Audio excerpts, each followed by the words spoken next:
Hello, friends and family, pilots of RC, quadcopter addicted people all across the world. This is the RCGroups Hangout / podcast, and I am Jim T. Graham. We're joined by Jason Cole, a very notable RC pilot. He is a special guest today and every day on the RCGroups Hangout. Jason Cole, what's going on? So notable. What's up, everybody? I'm going to make you a new shirt instead of RTM. It's just going to say RC Notable. Oh, man. Well, I'm telling you, what's not noble today is my throat. Now, Jason, since we didn't talk about this off air, but I feel compelled for the entertainment of our viewers and potential live people are already signing on.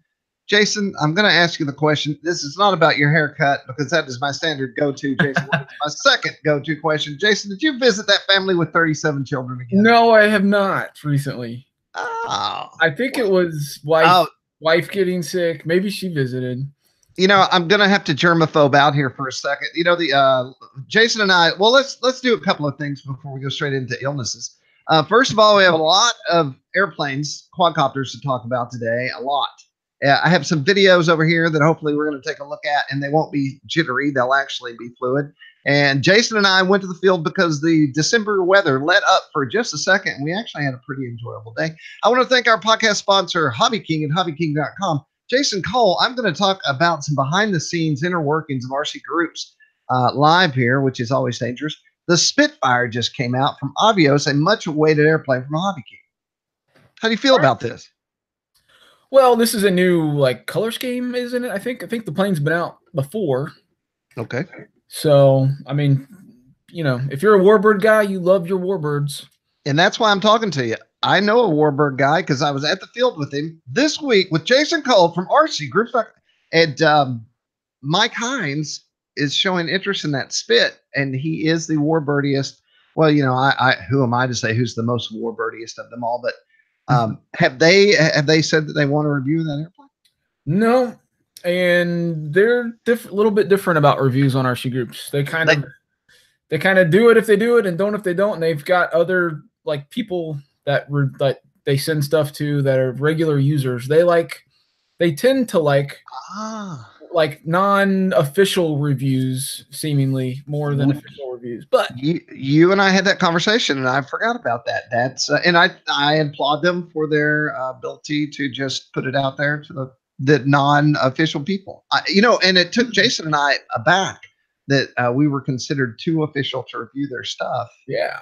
They do send you stuff though. I mean, yeah, they still want to do reviews. And my point is an official review versus an unofficial review is the official review is the same thing. It's not like we're sugarcoating anything that we write about or talk about, and we get to put it out to more places. It doesn't just live in one thread on a forum. It actually lives all over the website and different channel places and social media and all those other things so it should be more valuable in my opinion than an unofficial review, but hey, that's the way it is. Hey, I think it's great Hobby King wants users to review their stuff. More power to them. You go get it. I'll tell Mike Hines he can just fly some other thing.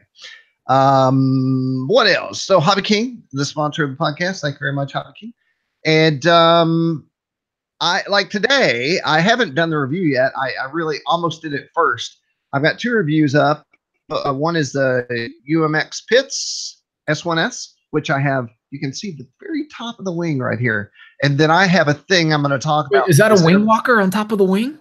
It is. I have mounted the quadcopter on the wing, and so now I can fly two things. So now we have to arm it. I'll fly the Pitts, do an inverted barrel roll, and drop the drone, and you fly out of it.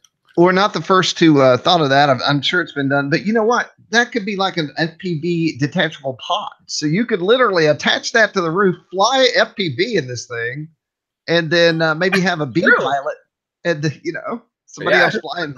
That's awesome. That is interesting. Well, it wouldn't be a cheap way to go FPV, no. But and I am. Well, should I just pick it up? Before we talk about it? So I was going to talk about being a germaphobe. You showed me that sexy transmitter that you have. Yeah. From Friska.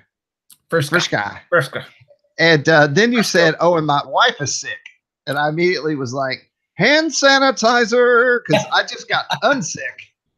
Yeah. Man, that Thanksgiving Day sickness got me for a while. Okay, so you know what? Let's just see. Usually, what happens is I try to save things for later in the podcast, but the podcast is over before that happens. So, what we have here and the review, which I have in a window over here, if we want to, I don't think there's enough to even care about for you guys to look at early. But this is the Inductrix brushless FPV, the Inductrix FPV BL, and we have the protected props, a 25 milliwatt video transmitter. You can change the channels through the transmitter itself. And then it's running the same battery that all the Inductrix that I have. It's a 1-cell 500, I believe. And so what I thought Jason and I was going to share last week, but I didn't because of, by the way, that video that we did about XFC, pretty good amount of views on that thing. I looked at it a few days later. And I was like, wow, okay. It's kind of a big deal. Yeah. Hey to Frank, no. So this is my other monitor, and while it's not the very best, I'll widen it out. Now, this thing did, and I'm sure it's in the settings, split my flight into 2 videos. So I'm going to have to retrieve the other part of this. But Jason, this is what I was so proud of. As you may or may not know, everyone, that is my basement stairs. And every time my daughter and my wife come in and see this, they want to know why I have a camera watching the stairway. Right. I don't. And so I'm going to hit the play button. So this is me. This is like my 4th flight on the Inductrix FPV BL. So first I have to get out of the kitchen. So red, black, and white kitchen. You know, this is actually my home now. There's no questioning is this about in it. Slow motion? No. No, sorry. Wild dogging you. Well, no, but I had a concept. So here's my living room, and I did a whole bunch of dog flying and cat attacking me flying. But I'm like, what if I flew out of the basement, into the living room, and out the window? And then I was like, okay, don't hit a tree limb, which I just did. And then I thought, how far can I now fly through my backyard with this 25 milliwatt transmitter? So this is a signal coming off of the little, man, I forget the name of it. It's that little tiny LCD unit that you can get with the goggles. The Spectrum screen. So I'm using the DVR off of that Spectrum piece. So now I've flown all the way to the backyard, and then I was going to fly around the back of those bushes, and I decided that was probably not the best idea. So then if you'll notice up here, I have OSD. So I'm looking at my battery. It's 3.2. And I thought, you know, bro, you should probably head back in. So now the next trick, Jason, is can I now fly it back through the back window, back through the kitchen, back down the stairway, and land at my feet? What do you think? I think you can do it, man. All right. So this video is over. I can hear my echo now. Why does this randomly happen to us? I don't know. I don't hear an echo. Well, there's no one else on the line. Interesting.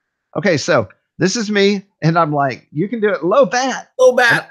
So the way I did that is I only looked at the middle of the window, and that's how I made it in. I didn't look at anything. It's when I rode motorcycles. It was my trick. Look at where you want to be. I got another trick for you. So now I'm coming down the stairs. Now I rigged this light up so it's motion detected, so that stoplight is motion detected. Now don't look at my terrible shop. And I'm wearing my Shotgun Willie shirt. Low bat, low bat. And I'm like, I did it. Do I do a rock and roll hand or anything? Let's see if I get any funky. No. Okay. Yeah. All right. All right. So what do you think about that? 25 milliwatts up the stairs, through the living room, out the window, backyard, back in. Pretty good.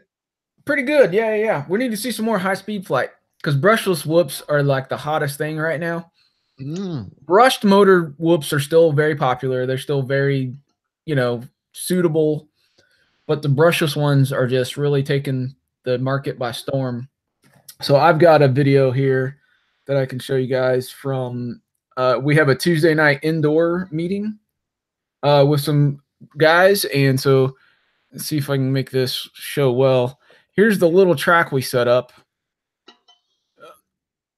and some of these guys are pretty fast. This is the Mobula 7, I believe.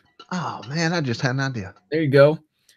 And you know, they set up gates and PVCs and just stuff. It's like you can take a pretty small space and make it work with these drones. And, you know, you can get going really fast and they're durable and tough. So I have been, that's the course. I've been flying just the absolute crap out of the Tiny Hawk here. I'm absolutely loving it. And the Inductrix is very similar to this in performance and all that. So, I mean, we could really get together and chase each other around and fly through things. And you could take chairs and all kinds of obstacles in your own house and make a course out of it. You know, it takes a big open living room, and by putting up a few chairs and some poles or things, it turns it into a really fun race course that is better than just open flying. You told me you were going, and I should have just given you my quad. I should have just said, here, take this, and then you can try it out. You would have been there. Man, I totally missed an opportunity there. Well, next, in 2 weeks, on the 27th, one of the local club guys is having like a mini invitational get-together at his house that he invited me to. So I'll be going and flying inside of his house in this course that he has set up. But I'm absolutely loving it. I'm so glad I got it. Oh, the tip I was going to tell you about flying through things. I don't know about your OSD, but on the beta flight, like the Tiny Hawk and some of the other quads, you can set like a reticule, almost like you would have like a center dot on a video game, you know, for your shooting, for your aiming. So I have a center dot in the middle of the OSD that I use, so I kind of use that as a focal point and reference that to where I want to go, and I get through the gates pretty easily. It's been really helpful for me. I know everybody doesn't use that, but it's been helpful for me, so you might want to give that a shot. Let's touch on this for one more minute. Nothing out of the ordinary. Do you have me on speakers? No. Oh, I do have you on speakers, but my mic doesn't pick it up. It does. No. 100%, man. Put some headphones on, bro. It's not possible. Jason, put some headphones on, please. I don't have any. I literally don't have any available. Let's go to the live chat to see if they can hear my echo. Hold on. How would I do that? I've been running the same setup for years. I know, and now I know what's going on. Okay, now I don't hear it. I don't understand. Anyway, the setup I've been using on this is DX8, which I already had, of course. And then I know what you did. You muted me, right? No, it's still nothing's changed. That's crazy. And then I also used my focal DVRs. So I'm writing a review, and I'm talking about this guy and all its components, but I'm also talking about what I personally used to record DVR and all that stuff. Of course, the focals could have recorded, and that might have been the way to go. But the other one's so simple. You just hit the button on the back, and you can see the flashing light and all that. I did fly this at the field. I shot some video. I got it over here somewhere. So this will go out hopefully. Well, I'm not sure when it'll go out, but I'm working on this right now. And it's an Inductrix with brushless motors. So if that's what you're looking for, that's exactly what this thing is. And I will also say, Jason, that I have not tangled up my props in anything with these newest prop guards. Yeah, you got to be careful with your hair. Yeah, I do now that I'm not. You'll have a new accessory like built in if you fly anywhere. I can FPV my hair now. Okay, so nice. You know what we should do is go into the live chat and just see who's hanging out there. Say hello. Right, while we're doing that. How's your wife, Jason? Did she get over the illness? Yeah, she's better. And then I started getting the sore throat last night. And I had planned to do, I have a studio set up in my loft, and I was planning to do some videos today. And I did one. And I'm like, man, it's really a struggle with it when your throat hurts and you don't feel good. So I'm just going to push through and keep rolling. I got some sort of message hiding my chat. Doing what? It's a message. Oh, is it from aliens? Okay, yes. Okay. So the live chat. 2 Tango 2 says, "What's up, y'all? You guys give out reviews that come from experts, in my honest opinion." Oh, okay. Oh, that's a compliment. Thank you, Daniel Haynes. Nick says it's only when you talk, JT. Yep, echo. So they do hear the echo, Jason. Not my problem. It is your problem. You're making the echo, bro. How come you don't hear it right now? It comes and goes. I don't know. Maybe it's a system thing. It's not a. This mic only picks up when I talk, not when the speakers are running. Join us in an hour. Jason and I are going to debate this topic, and then we're going to troubleshoot it. We're gonna get on the line. Okay, so Jason has some more stuff to talk about, but I'm going to go straight into what I have to talk about. By the way, guess who called me?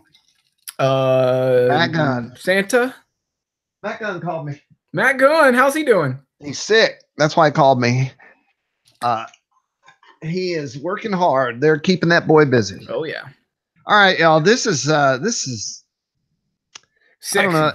Yeah, I was going to Sexy is the word say you're looking for. super badass was going to be what I was going to say.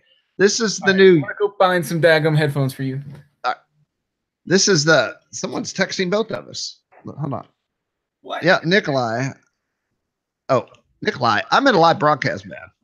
So anyway, this is the UMX Pitts biplane from Horizon, and oh my God, this echo's killing me. It's gone now.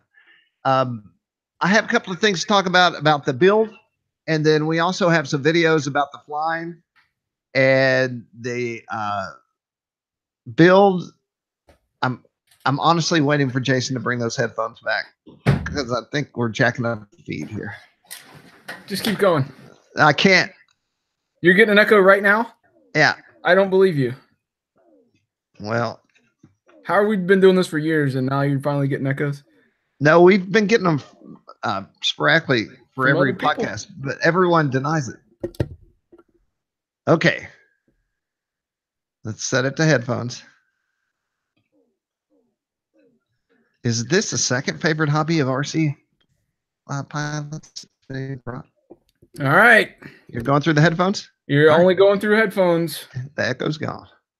And if it doesn't come back, we'll know that that's it. Okay, everyone. So we're going to jump back into this. This is the UMX Pitts S1S. Now, I'm going to start out. First of all, this is much redder in real life. My window's open and the sunlight's hitting it. Let's see if I get a better light on here. But when the first air show I ever went to, when I was about 5 or 6 years old, my grandpa took me. I would live next to Perrin Air Force Base, and the first airplane that I ever actually had some sort of lust for was this little baby Pitts, and it was this exact airplane, and this is the plane that got me excited about aircraft, and it was always my favorite from then on at every show. And so when this came up, Jason knew that I wanted it, and I wanted it, and they sent it to me, which doesn't always happen that way, by the way. Oftentimes you want something and you don't get it.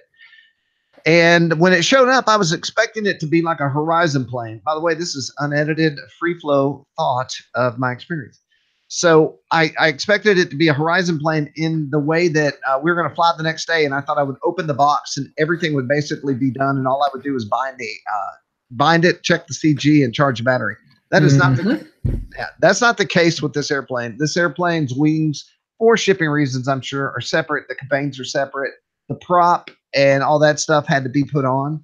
And when you fly with Jason, and Mike Hines was there. So when I started working at Hobby Lobby, Mike Hines was the guy in charge of airplanes. And if you built an airplane for the catalog or for a review, Mike is the guy that would look at it and determine if it was built well enough.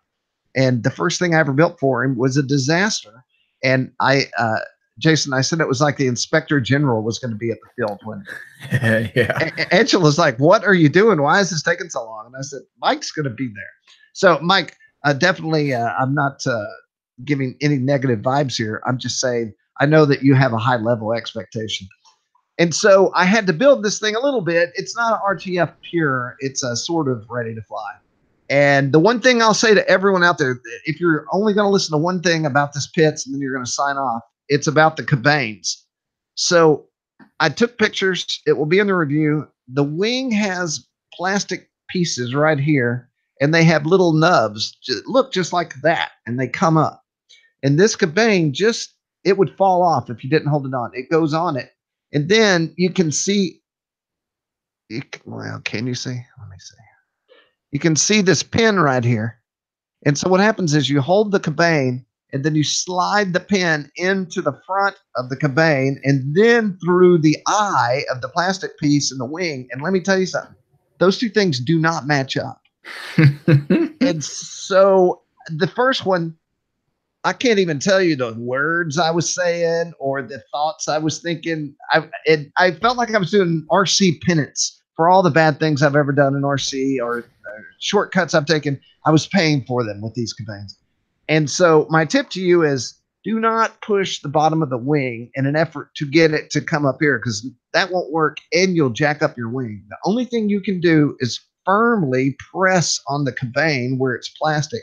And the next tip is to jiggle everything, wiggle and jiggle as you press. I also read on RCGroups.com that one guy soaped up the pin to get it in. Another guy drilled out the holes, which seems like not a great idea, because you want things to be super stiff. So don't do that. You know, not to knock like modeling and making things work and having to do things with your hands to get something to work, but it just really makes you appreciate it when something does fit like it's supposed to, when it's engineered well. You know, it really, like, having that experience will just allow you to appreciate the other planes that are, you know, the way they're supposed to be.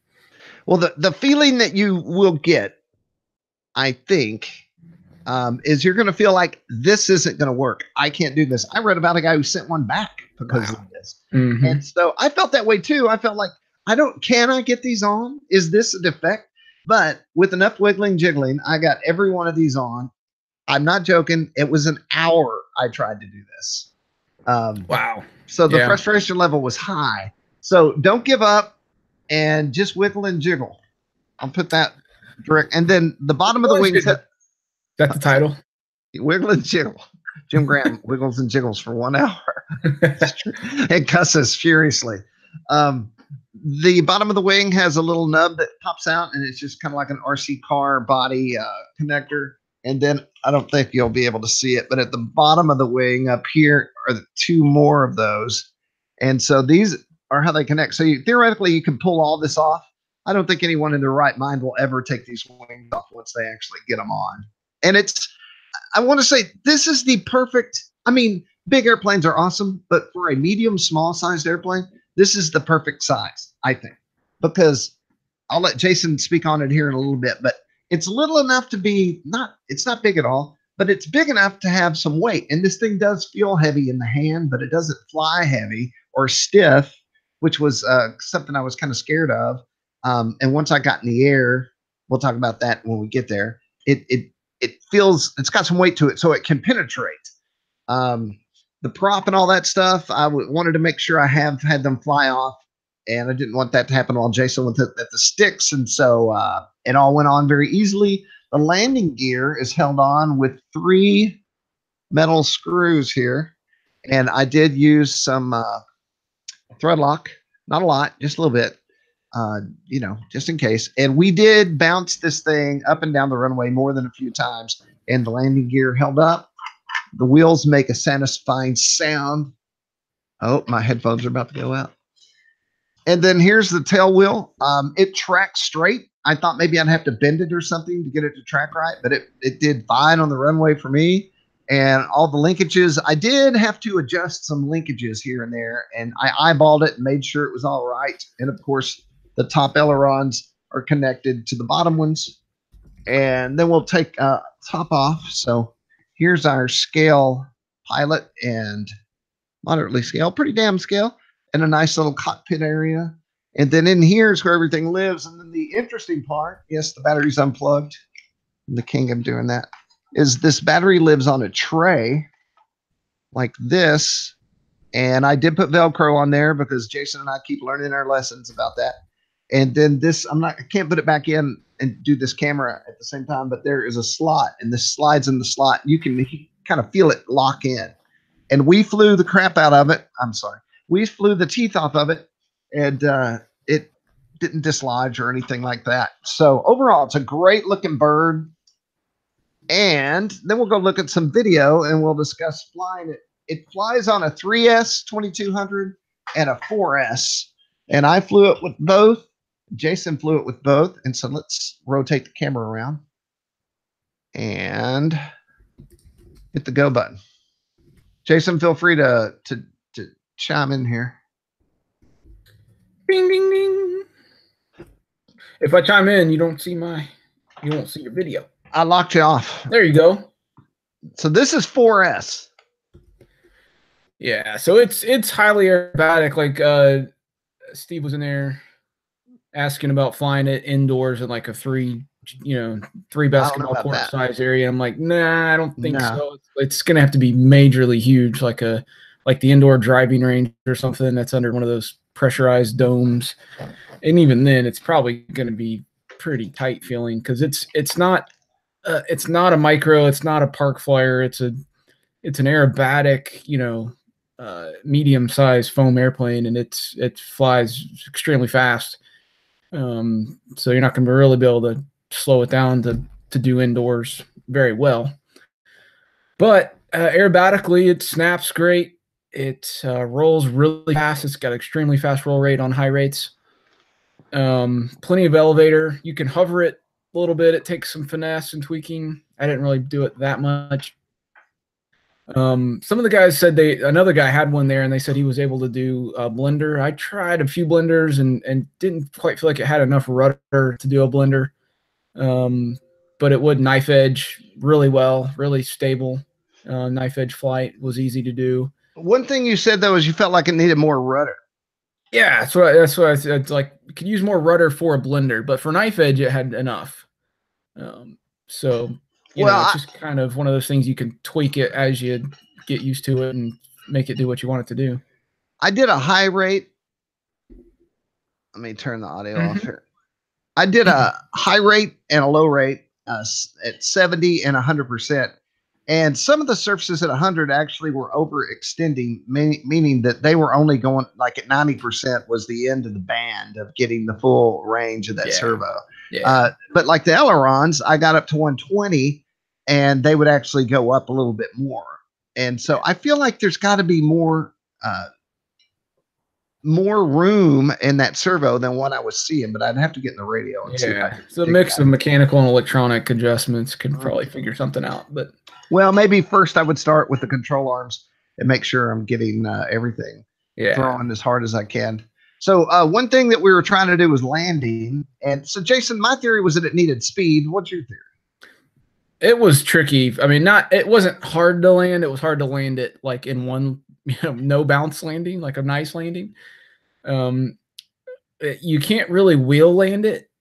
You might be able to. I couldn't wheel land it. Like it would just bounce every time. So the trick is to be in high rate elevator, because I was in low rate, and to come in and get it slowed down and do a 3-point landing and have it stall essentially, and hit the runway with as least, less amount of energy as possible, so it doesn't hit and bounce. But it can be done, and it's something you have to practice and learn. And that's part of what makes airplanes like the Pitts, fun, is it's not just a park flyer that anybody can train on. It's a actual beast of an aerobatic airplane, and that's part of the fun. So Daniel was asking who makes it. This is a Hobbigo plane, and I don't want to go into theories on it could be in the thread on the origins and the designer of this airplane. And the thing that I'll tell you as a reviewer is you never know what you're going to get. You might get a great airplane, or you might get an airplane that you don't like the way it flies, although other people might love it. And one thing that I was really surprised about was how I do like a high roll rate on ailerons, and that's from my profile days. And I guess I'm always expecting a plane to fly as well as a profile. And this thing has a great roll rate, and it's got on 4S, it's got a great punch out. One thing I don't know if you mentioned because my headphones were out, but it will hover. But on a 3S, it will hover at full throttle, and on 4S, it'll hover at half throttle and then power out of it. Yeah, 4S was a lot more power. 3 was plenty fast and aerobatic, but like the vertical performance was limited on 3S. That was a big difference. So what I would say, and I saw this in the thread as well, I read the thread pretty extensively before we went to the field just to see if there's anything I should know. Sometimes there's stuff in these threads that you definitely want to find out before you get in the air. And my theory is that, the guy said, could a medium beginner fly this? I'm not sure why I walked away from the flying here. This is our knife edge pass, by the way. And I think that if you were a medium, not a very beginner pilot, but a pretty good pilot, you could put a 3S in here and fly it in low rates, and it's nice and docile. And then if you were a experienced pilot like Jason, you can do whatever you want with this airplane. As far as a sport, it's not a 3D plane, but it's sport. Now, this came with a Spectrum, like the 62 receiver with safe and AS3X, right? Yeah. Yeah, so if that's the case, you can have, safe select enabled and put that on a switch, and that way, if you get in trouble, you just flip the switch and it'll fly level all by itself. I can't read it because it's too dark in there. It's like 62 something A. I can't remember the name of those that they come with. But this is the 3S flight, by the way. So it gives you an idea. Man, this is going to be a nice video to cut. It looks really nice in the sky. There you go. It is a pretty plane. It's good looking. I was complaining that red and white and black are my favorite colors, but in the air, red gets a little muddy. And I was flying. I was trying to trim it on the first flight, so it's pretty far out. And it does kind of turn into a blob at a certain distance. So you definitely want to keep it in time. And we had no clouds to work with in the sky, so we just had to kind of take whatever weather we had, on a decent temperature and light winds. But when it flies low against the trees, it looks great. I will say that this is the for a guy like me, I'm always looking for an airplane that I like. And I think I like something, and then I decide 3 trips later I don't anymore. But this airplane, man, I really do like it. And I really do think this could be a go-to plane. Like if you had a plane that you always kept in the car, if you flew like giant scale or something else and you wanted a little fun side plane, I think this might be it, because it flies well, it lands well, it slows down well, it'll do maneuvers. And I think even, let's say that we never got the rudder to kick out as far as we needed it to for blenders and stuff. Put in a different rudder servo and tweak it a little bit. I think the airframe, that's the other thing. Jason, talk on this for a second. It's a Pitts, so it's not like other airplanes, right? It's short coupled. It does things differently. It is short coupled, yeah. And it's I don't know how I really feel about Pitts personally. I think they're great airplanes, but I would just say for me, it's probably not my preference. Like I probably wouldn't want this airplane for myself. And that's just a personal thing. I prefer, I don't know what the word is. They lack precision. Maybe it's more bang the sticks around kind of stuff, but I don't know. I'm just not a big biplane fan in general, I guess you could say. So that's part of it. Oh God, oh boy. Give me a long skinny wing and I'm happy. Yeah. I can't believe you're not a biplane guy. I love biplanes. So let's look at we'll get out of this here in a second. This is the very first flight. Let's see who's at the sticks. Is that me? Looks like Jason. It is. This must not be a real video. Yeah. Okay, I guess that's all we have. I only have 3 videos on here. All right. Well, that is the Pitts. Once you get past the campaigns, the build is nothing. It's very easy. Yeah.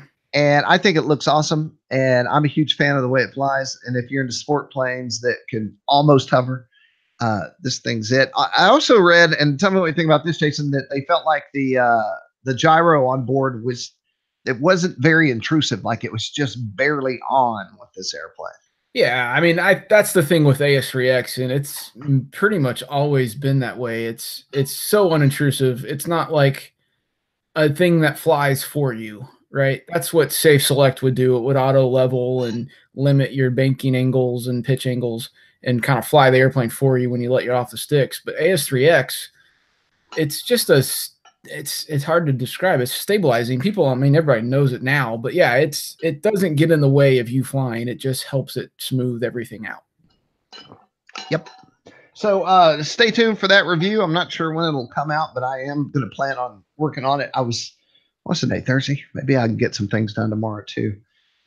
And then let's just say this now. Christmas is coming.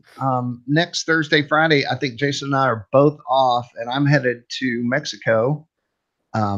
I do have a gang of Vatos. That's a biker gang. They will be staying at my house. So just a FYI there. Not to mention, we probably won't be back until the 27th in 2 weeks. Right. So we'll be out. Every year it's strange. My mom, I'm not going to say how old she is always like, "Are you bringing a quadcopter, Jim?" She doesn't talk that way. She's from Texas. But she's always asking me what I'm going to bring. And it's like this thing. I would certainly throw it in the bag, but it's the transmitter that I don't want to bring a DX8 to Mexico because I've seen them take things, Yeah. So I wonder if I could find a really cheap, I don't know. Whatever. You need one of the ready to fly transmitter versions for that. You have to bring that. Whatever you have to do to work it out, please bring it and fly it around Mexico. You're gonna have so much fun. You know what I have is a DX6E. I don't know if that's worth any money, but it sits in my thing. It should work. And that would bind with that. It would actually probably be a better transmitter for that than the DX9 because the 6E is made for these things as far as channel switching and all that. I would switch that, yeah, for sure. I'd need some goggles, and I wouldn't want to bring any. I found this is how many goggles I have. I found a set of goggles that I forgot I owned. Oh wow! Now bring your Focal V2s. They're small and light and easy and work great. I couldn't take my favorite goggles. Maybe why not? In Mexico. You're not going to lose them in Mexico. Put in my carry-on, you think? Yeah, totally carry that on. Okay. Well, I'm going to think small enough you could fit in a backpack, you know, whatever. You can totally do that.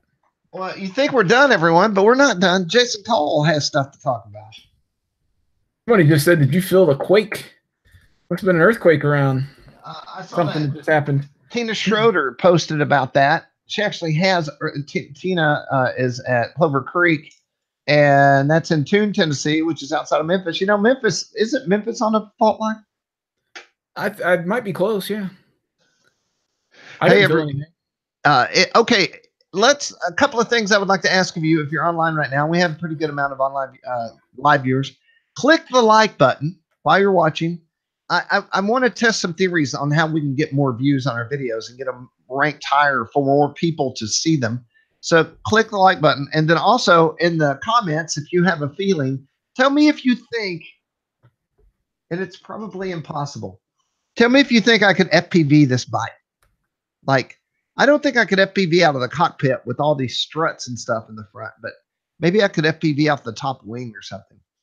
So not in the live chat, but in the comment field of the video, tell me what you think. And then we'll also be testing whether we can get a better ranking on YouTube by having everyone do that. There you go.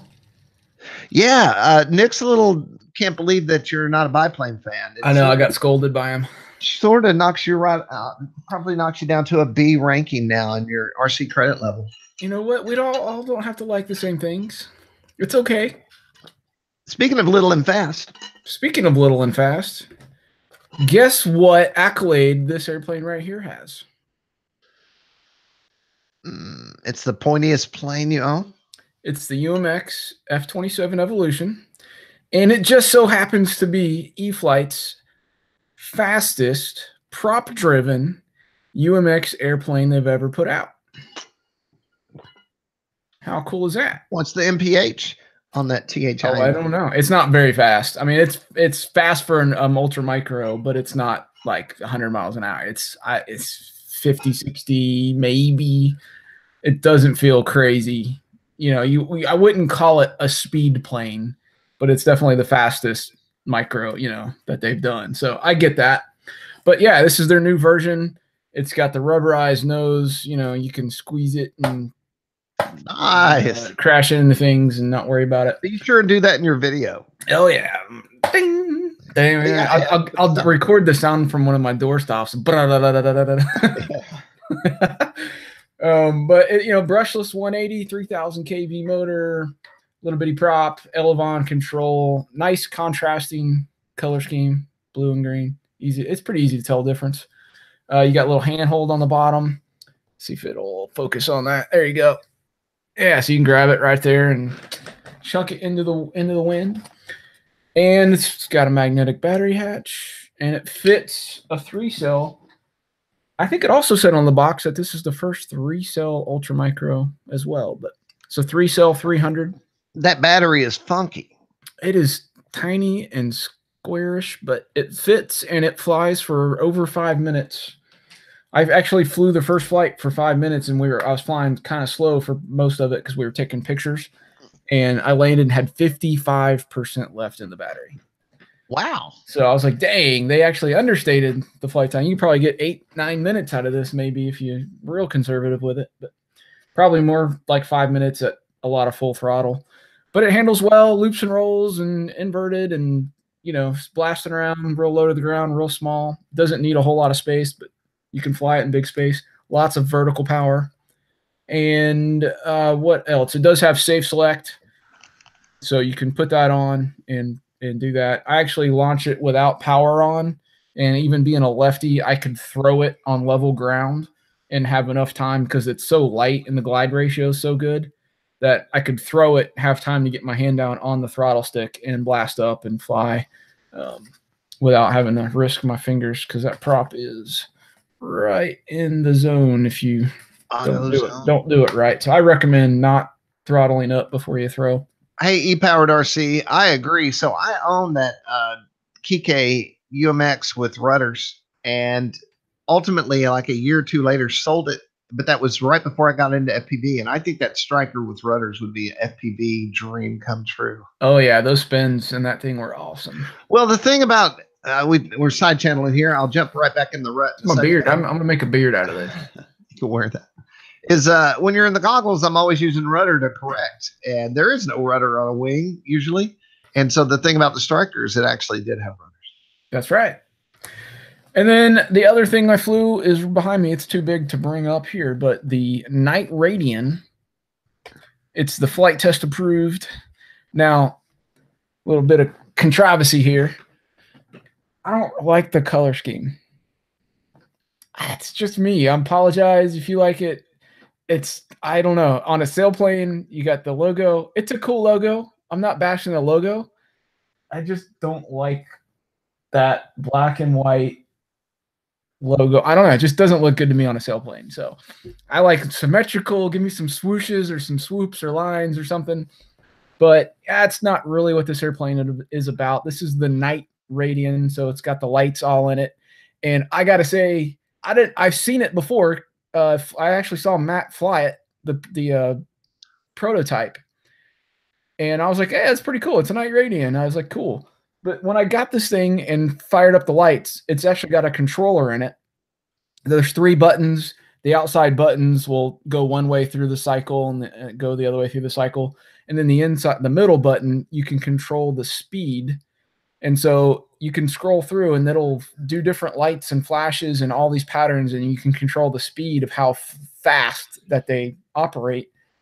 And there's a ton of different options and lighting, color schemes, and I don't know. It was really cool. So it looks awesome at night. There was one that I thought I was on LSD or something. I thought I was gonna have a seizure. Oh, that's why I have a sore throat. So, do you have video of that? I do have. I don't have it accessible to show you, but I will. I'm gonna go through. I'm gonna do studio dark video of me cycling through all the lights, and then I got the chair to come out with me one night, and we shot it flying, and I changed to a few different patterns to get some video footage of. But it was awesome. It's super easy to see what you're doing. It's like the ultimate night flying airplane. It's easy to fly. It's got safe in it, even if you want. I don't know why you really need it in a sailplane, but it's there if you need it. But AS3X, just easy to fly. Thermal's pretty good. I caught a couple of thermals yesterday or Tuesday, I guess, when we went out. And it handles great. Loops, it's 3 channels, which I like more full house gliders as my preference. But for a 3-channel glider, this is great for like fun club limited motor run type contest or something if you just want to go up and cruise around for a while. But it's gonna thermal really well. It actually turns pretty tight even with just rudder and elevator. I was going to say you're doing some pretty tight turns off the end of the runway there. Yeah, you can turn it good. I was doing really tight loops with it. Even the little funky 3-channel barrel rolls that you do with rudder, it was perfectly capable of doing that and flying inverted for a little bit. It's really tricky with that swooped up kind of style wing. And then it slows down and handles great. I was able to come in and catch it for a landing instead of it actually never landed on the ground yet. I've caught it every time so far. How crazy is that? In the first video, Jason caught it and everybody was like, whoa. And then Jason said, I'm going to do that again. I didn't like that one. And everyone's like, whoa. And then the second one was better. Yeah, Lee. So awesome, amazing first glider. The Radian. I'm assuming they still sell the standard Radian. I've never flown a Radian before until this one. This is the first one for some reason. What's it cost? I don't know. Money? I'm gonna guess $229. Dinero? because you know when you go to SEF or Joe Nar or some sort of outdoor event, you always want an airplane to fly at night. So why not have one that flies great and hopefully costs? Well, there you go. So Night Radian, bind and fly 199. So There you go, and it's big. You know, it's what's the wingspan? I don't remember. Is 78 or 80? We're almost there. It is 78.7 inch wingspan. It's a big glider, and it is 2 screws. The assembly was really good, really easy to deal with. So there's just 2 screws, and you can take the wing off. And there's 2 wires that you plug in right next to underneath the wing for the LED lights. But there's no servos, there's no ailerons, obviously. So you could, have that wing off in about a minute, minute and a half, maybe. I mean, it's really fast. And of course, the graphics are pre-applied. Graphics pre-applied. It actually fits in my car, the Toyota RAV4. It'll fit in that in one piece. I didn't have to disassemble it to get it to the field or back. And not to go FPV on everything, but it would also be a great first FPV plane because it's so easy to fly. Yeah. I mean, if you've never flown a sailplane, if you're a guy and you're like, why do I want a sailplane? And it's really hard to describe. You kind of have to just go out on a limb and try it. But once you try it and see, they fly better than other airplanes. I mean, gliders, they're just designed to be efficient and fly well and handle great. So it's like, I don't even know how to put words to it. It's just a feeling that you get. It's pure, it's fun, and they handle really, really well. I mean, it's a big, almost 80-inch airplane wingspan. I can come in and hand catch it, to land, and it'll go 60 miles an hour, full throttle. You don't want to get too crazy fast with it. It's not designed for that, but it's not like it's just a slow, lumbering, boring thing to fly. You can get crazy with it if you want. So Brian, I don't know if Lee had offered that to us or come out of Horizon, but if that is available, I'm sure Jason would love to do it. Also, Brian, how is my bass this week? I love a Fox. I took your advice and cranked the bass up on my mixing board. Now we're reading the live chat. So, hey, if you're not watching us live and you're watching us in the future, you could always join us live by hitting the subscribe button. And did I say button? Can't stand it. I heard button. What the heck? I'm from Texas. Turn into Jason Cole, man. If you hit subscribe, then you'll get a little notice, hopefully, when we go live. Sometimes that thing doesn't work right. Grackle FPV says howdy. What's happening, Grackle? Grackle, yeah. Lee Marshall is on. Can I show you one more thing? Yeah, go get it. Say hello to all people. So Luminous Girl got banned. I had to ban her from the live chat. Sorry, Luminous Girl. Plus, I don't really believe you're a girl. Wow. Based on your post. So unlike Jim's batteries in the Inductrix, the Tiny Hawk and other ones fly on HV1S lipos. So I had a great 1S lipo charger for my DLGs and all that stuff, and I love it, but it doesn't do HV packs. Oh. So I was like, the charger you get with the Tiny Hawk, it has a 4-port charger, 4 independent charging ports. It's USB, it's tiny, it's awesome, but it only charges at 4.5 amps per port. So I can only charge it at basically 1C. Little tip out there, you can charge just about any lipo battery these days, 3, 4, 5, 6, 7, 8C. You can really hammer them in the charge and they're fine. So I wanted something where I could, because I only had 4 batteries and we were at the Tuesday night flying thing, and I'd fly through those 4 packs and have to sit there and wait. So I was looking for a good charger, and I ended up with this Bold Clash. It was PO1 Woo Power. I don't know, but it has 6 ports. You can power it off of a XT60 2 to 4S lipo. Power it off a DC port. It's got a 2.1 amp USB outlet for powering your cell phones or charging your transmitters or whatever. All right, how much? 6 independent deals. You can charge regular lipo, HV lipos up to 1 amp. So I can at least get to a little over 2C on my batteries. I don't remember how much, $39 with like 5 batteries. Oh no, $35 and 5 batteries. And with 5 batteries, yeah. And where'd you get that from? eBay. I found it on eBay. Hold on. I'm going to go to Amazon.com. My favorite shopping experience. The Bold Clash P01. You should get this because it's the batteries that it comes with are perfect for your Inductrix. And it came with like 5 and this. Bold Clash. Is that all one word or 2 words? It's 1 word. Bold Clash charger. No funky spelling as you see it. There it is. $61.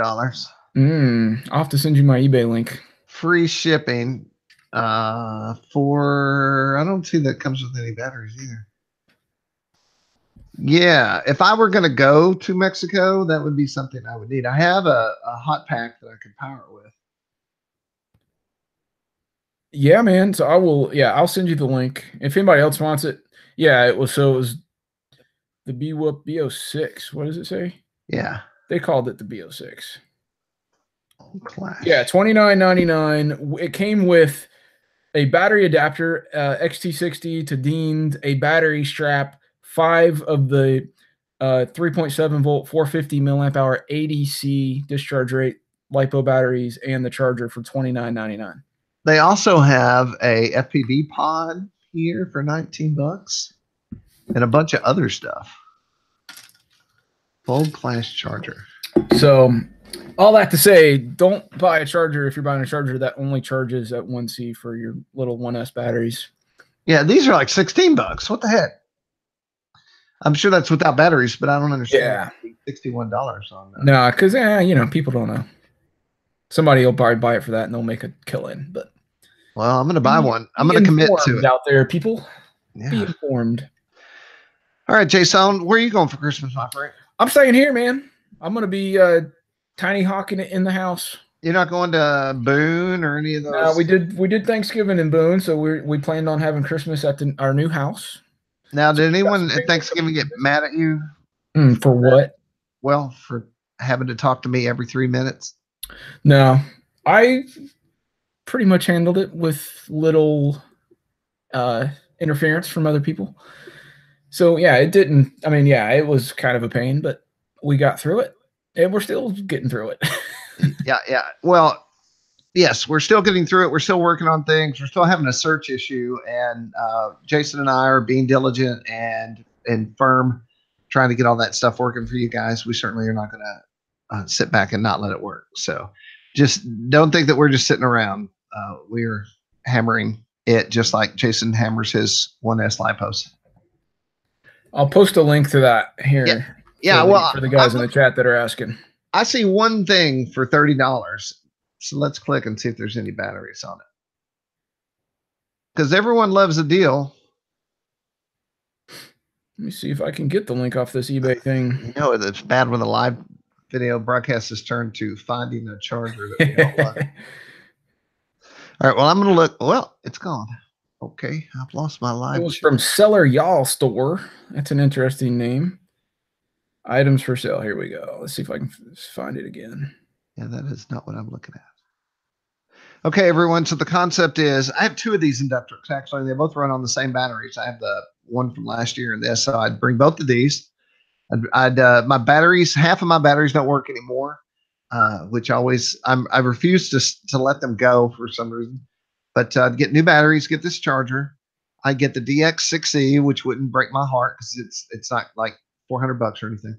And then I'd have to figure out what goggles I would want to carry on that are not my favorites, but would be good. And then I could get up in the morning when there's no wind and fly, out to the beach and around the pool and shoot some.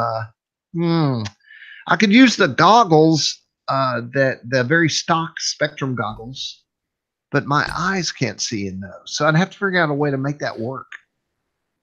Then I could pack the shell in my suitcase and then put the LCD screen in my carry-on bag.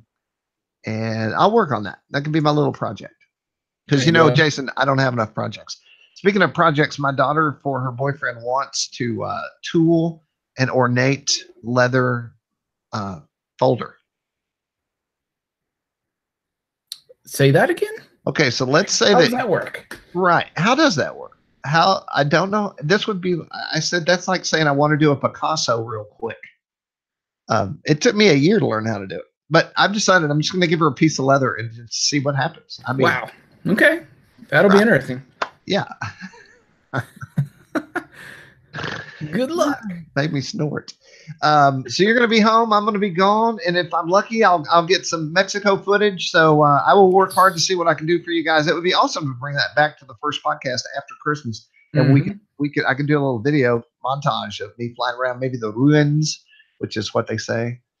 I'll be careful if I see any Lokis, because if you touch them, you'll get diarrhea and have dreams of the devil. Also, I was told if I walk in the jungle to turn my clothes inside out, because the demons will be less likely. I was told this by a local guy that's a friend of mine. He security for the thing, and he found out we're going to the jungle, and he goes, "Yeah, am I going to tell you, if you go in the jungle, you wear your clothes inside out, and a little Loki and demon will leave you alone."